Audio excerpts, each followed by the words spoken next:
সিঙ্গুরে শিল্প চাই, বিনিয়োগ চাই। রাজ্যে শিল্প থাকলে রাজ্যের বাইরে যেতে হতো না। বদল চাইছেন সিঙ্গুরবাসী। 18 বছর পরেও ফাঁকা রয়েছে সিঙ্গুরের জমি। সিঙ্গুরে না হলো শিল্প, না হলো কৃষি। তাই প্রধানমন্ত্রী নরেন্দ্র মোদীর ওপরে আস্থা রাখছে সিঙ্গুরবাসী।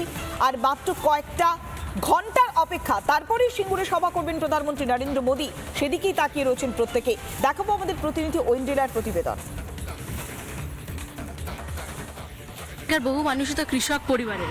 হ্যাঁ, কৃষক। আপনাদেরও নিশ্চয়ই বিঘের পর বিঘে জমি রয়েছে এখানে। কিন্তু চাইছেন এই সিঙ্গুরের শিল্প? শিল্প চাই, শিল্প চাইছে, অবশ্যই চাই, অবশ্যই। সিঙ্গুর তো নিয়ে প্রচুর রাজনীতি হয়। সিঙ্গুরের মানুষ কি চায় বলুন তো? কি এখন তো সব শিল্প চাইছে। আপনারা চাইছেন না বড় শিল্প আসুক? হ্যাঁ হ্যাঁ, শিল্প আপনাদের ছেলে মেয়েরা চাকরি পাক। হোক না, শিল্পই ভালো। যে মোদির যে সভার যেখানে হচ্ছে, অনেকেই বলছে যে আমরা ওখানে সবার জন্য জমি দিতে চাইনি, আমাদের থেকে জোর করে নেওয়া হয়েছে। আমাকে একটা কথা বলেন, প্রধানমন্ত্রী যদি সেখানে এসে সভা করে এবং আপনাদের কথা যদি ভাবার চেষ্টা করে, ক্ষতিটা কি?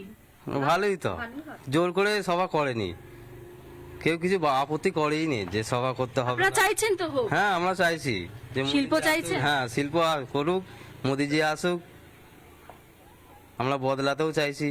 তো চোরেদের রাজত্ব তো সবাই শিল্প চাইছে।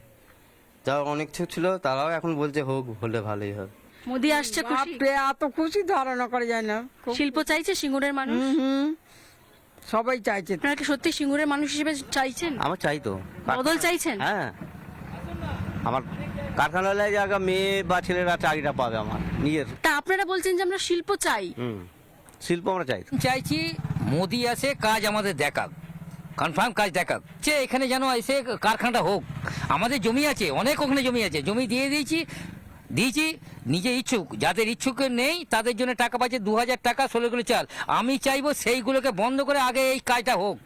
চাইছে সিঙ্গুরবাসী? হ্যাঁ, নিশ্চয়ই সিঙ্গুরবাসী সবাই চাইছে। ট্রেনিং নিয়ে আসার পরও হয়নি, চাকরি হলো না, কলকারখানায় তো হলো না। হবে কি করে? ওখান থেকে এসে এখানে করলে, এখানে গাড়ি তৈরি হলে ওয়েল্ডিং করলে 3খানা গাড়ি মমতার ধর্না দিলে দুর্গাপুর রোডে হয়ে গেল। উনি বলছেন যে ওনার ছেলে ট্রেনিং নিয়ে এসছেন। আপনি বলেন 9 মাস ট্রেনিং নিয়ে এসছেন। শুনুন, এখানে শুধু নয়, ব্যান্ডেল তিনবার ট্রেনিং, 3 জায়গায় বিভিন্ন জায়গায় ট্রেনিং নিয়ে এসছেন, কিন্তু আসলে ট্রেনিং নেওয়ার যে উদ্দেশ্য ছিল টাটার এই কলকারখানা, কিন্তু সেই কলকারখানা আজও বাস্তবায়িত হলো না। তারা বলছেন যে আমরা আন্দোলন করতে দেখলাম মমতা বন্দ্যোপাধ্যায়কে, কিন্তু আজকে এই সিঙ্গুরের জায়গা সিঙ্গুরেই রয়েছে। যে তিমিরা তারা ছিলেন সেই তিমিরেই রয়েছেন, তাদের জন্য কিচ্ছুটা করা হয়নি। তাই তারা বিশ্বাস করছেন যে এবার হয়তো পরিবর্তন হবে, এবার হয়তো আবার কলকারখানা হবে। তাই তারা আশায় বুক বাঁধছেন, মোদি তাদের জন্য হয়তো কোনো উপহার নিয়ে আসবেন, তারা জমি দিতেও প্রস্তুত। ভিডিও জার্নালিস্ট মেরাজালের সঙ্গে ঐন্দ্রিলা, রিপাবলিক বাংলা, সিঙ্গুর। নানা ধরনের কন্টেন্ট দেখার জন্য লাইক করুন, শেয়ার করুন আমাদের ফেসবুক পেজ, সাবস্ক্রাইব করুন আমাদের ইউটিউব চ্যানেল। পাশাপাশি অন্যান্য ব্রেকিং নিউজের জন্য অবশ্যই চোখ রাখুন রিপাবলিক বাংলায়।